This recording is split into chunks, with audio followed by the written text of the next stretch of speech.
જે વિશ્વામિત્રી સેવા સમાજ યુગ અભિયાન ફાઉન્ડેશન સાથે જોડાયેલા એમના હોદ્દેદારો અને કાર્યકર્તાઓ ખૂબ સુંદર કાર્યક્રમનું આયોજન કરી છે.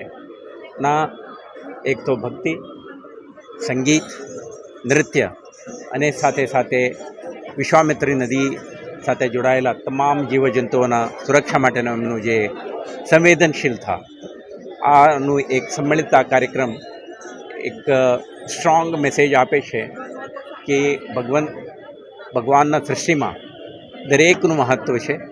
ફ્લોરા, ફોના, આપણે જોયું અહીંયા રિવરમાં જે આપણે કહીએ મરીન લાઈફ અને સાથે સાથે એમ્ફિબિયન લાઈફ. આપણે જાણીએ છીએ અહીંયા મગર એક વડોદરા શહેરનું એક આઈડેન્ટિટી પણ છે. તો એમના કન્ઝર્વેશન માટે, એમના સુરક્ષા માટે વિરાસત તરીકે આપણે તમામ જીવજંતુઓને પણ સાથે રાખીને ચાલવાની એમના જે પ્રયાસ છે, આ એક સુંદર મેસેજ છે. તો હું તમામ હોદ્દેદારોને, એમના કાર્યકર્તાઓને અને અહીંયા જોડાયેલા શહેરજનોને ખૂબ ખૂબ શુભકામના પાઠવું છું. એમના ભક્તિ, શ્રદ્ધા અને સાથે સાથે પર્યાવરણ પ્રત્યેનું પ્રેમ આ અન્ય લોકોને પણ એક ઇન્સ્પાયરિંગ સ્ટોરી બને.